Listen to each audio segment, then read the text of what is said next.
Hi విను, flight accident జరిగినప్పుడు మనం తరచుగా ఫస్ట్ వినే మాట ఏంటంటే బ్లాక్ బాక్స్ ఫోకస్లోకి వస్తుంది.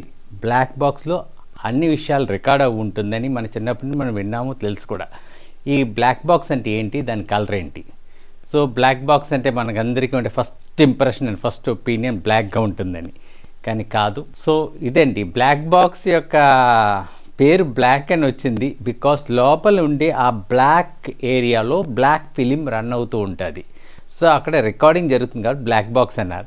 కాకపోతే బ్లాక్ బాక్స్ యొక్క కలర్ ఏంటి తెలుసా అండి? నా టీషర్ట్ కలర్ ఆరెంజ్ కలర్ ఎందుకు డిజైన్ చేశారంటే, క్రాష్ జరిగినప్పుడు అక్కడ అంత బ్లాక్గా ఉంటుంది, చెల్లా చెదిరిపోతుంది, ఏమీ ఐడెంటిఫై చేయలేము. సో ఏంటంటే ఈ కలర్ అయితే త్వరగా ఐడెంటిఫై చేయడానికి కుదురుతుంది కాబట్టి ఆరెంజ్ కలర్ని దాన్ని బయట కోట్ చేస్తారు. సో ఇది బ్లాక్ బాక్స్.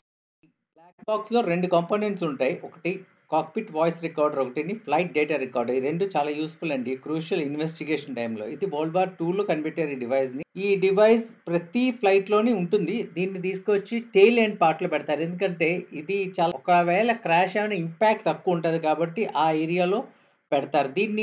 దీంట్లో డేటాని 88 పారామీటర్స్లో వాళ్ళు మెషర్ చేసి దాని నుంచి ఉండే ఇన్ఫర్మేషన్ బయటకు రిట్రైవ్ చేస్తారు.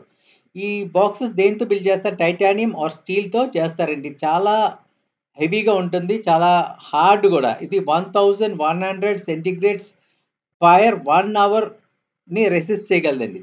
అదేవిధంగా డీప్ సీలో 14,000 ఫీట్ కిందకి వెళ్ళినా సరే ఈ యొక్క బాక్స్ తట్టుకోగలదు. ఇక్కడ క్వశ్చన్ ఏంటంటే, బ్లాక్ బాక్స్ ఎప్పుడైనా ఫెయిల్ అయిందండి. కొన్ని సందర్భాల్లో బ్లాక్ బాక్స్ కూడా ఫెయిల్ అయిన సందర్భాలు కూడా ఉన్నాయి. 2024లో జిజు ఎయిర్ క్రాష్ తర్వాత మలేషియన్ ఎయిర్లైన్స్ క్రాష్లో కూడా ఇది అన్డిటెక్ట్ చేయలేకపోయారు, దాంట్లో డేటా రిట్రైవ్ చేయలేకపోయారు. సో ఇప్పుడు ఏంటంటే ఈ యొక్క బ్లాక్ బాక్స్ యొక్క ఇంపార్టెన్స్ చూసాం మనం.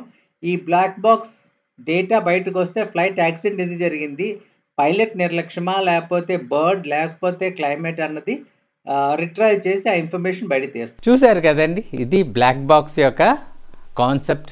ఇది చాలా ఇంపార్టెంట్. ఏ ఫ్లైట్ క్రాష్ జరిగినా సరే ఈ బ్లాక్ బాక్స్ అనే డివైజ్ని వెతికి తీసిన తర్వాత దాంట్లో రీజన్స్ని, తర్వాత దాంట్లో ట్రూత్స్ అండ్ ఫ్యాక్ట్స్ని లోకానికి తెలియపరుస్తారు అనమాట. సో బ్లాక్ బాక్స్ యొక్క ఇంపార్టెన్స్ అంత పెద్దదనమాట. సో మీకు వీడియో నచ్చింది కదా, నెక్స్ట్ వీడియోలో ఇంకొక ఇన్ఫర్మేషన్తో కలుస్తాను.